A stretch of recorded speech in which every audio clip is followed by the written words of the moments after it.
All right, guys, it's been a while, but want to quickly talk about the spring game since it's going to be very, very important to some of the really important positional units that I'm really looking forward to for tomorrow's spring game for Alabama because there's some questions that needs to be answered. So getting right into it, one of the questions that definitely needs to be answered is the offensive line unit.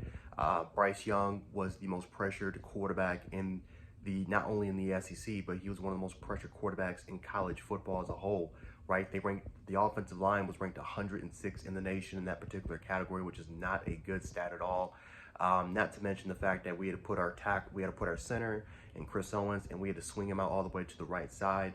Javon Cohen struggled a little bit early at guard, really got his footing together, but for the most part, it was still just overall a general concern. Emil Ekiyor was way overweight. He lost a lot of weight, so giving credit to him, but it is still a really, kind of concern because he had a poor season last year for us.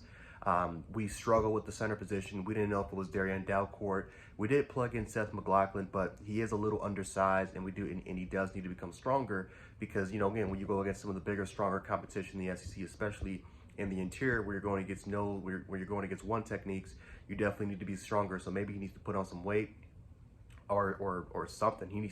But he does need to get stronger. But overall wise, I think that he is the better player out of the two. He's more technical than Darian Dalcourt.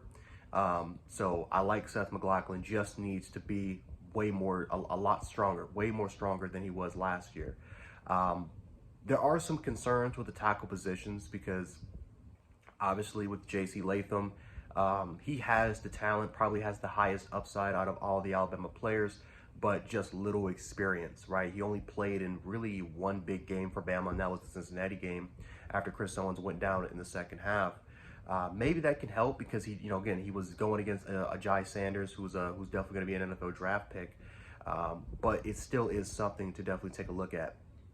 But there's no question his upside is incredible. For the most part, we've been hearing that he's been having a great spring, so that's really good for Alabama. But we just need to see it. I need to see it. We just got to see it.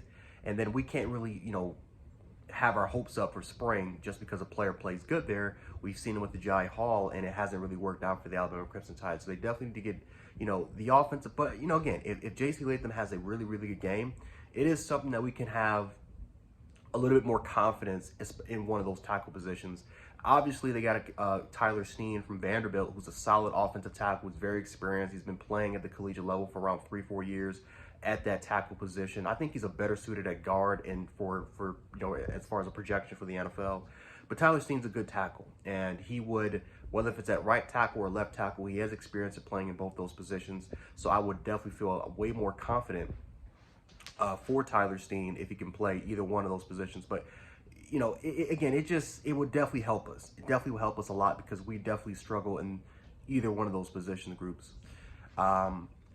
Really, besides that though, I am very, what is it going to be like in one of those interior position groups, right? Javon Cohen. If it does, again, if you look at the tackle position, if it doesn't really work out at either of the tackle positions, let's say Tyler Steen does not perform well, or maybe J.C. Latham doesn't really live up to expectations, do you slide Javon Cohen back out and try to plug somebody there? Maybe again, you keep J.C. Latham inside at guard and maybe try Tyler Steen at guard. We got to figure some things out, obviously, right? There's a lot of questions there, whether Javon Cohen can maybe slide out if it doesn't work out, or you're going to stick him at guard. What's going to happen with either of those tackle positions? We do have more bodies now, a little bit more depth now, especially with the addition of Tyler Steen, but it still doesn't really answer the question, can we protect Bryce Young?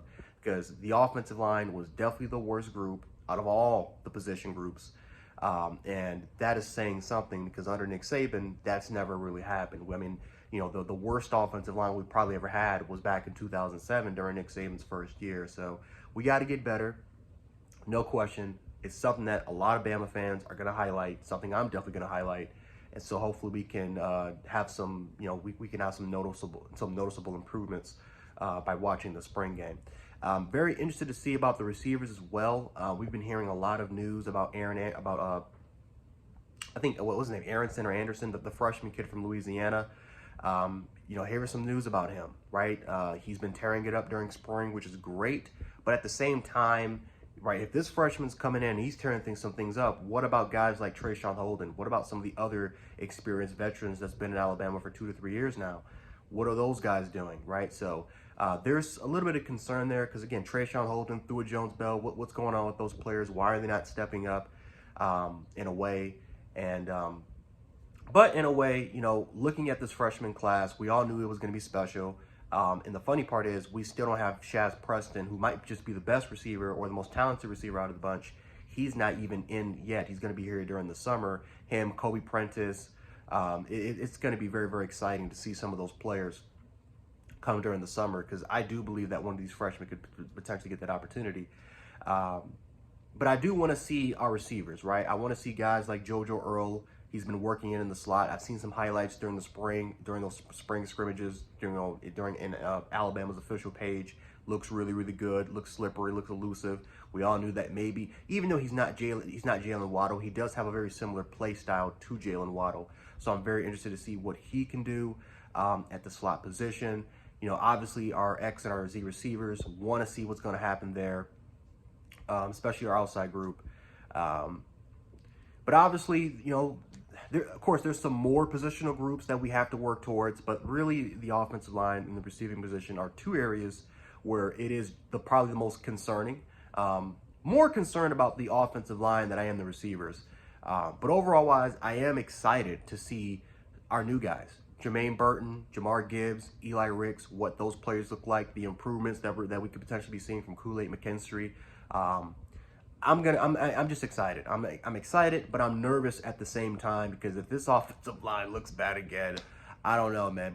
I can't handle another year of Bryce Young just taking the amount of hits he did last year while still winning the Heisman Trophy. Take that into mind.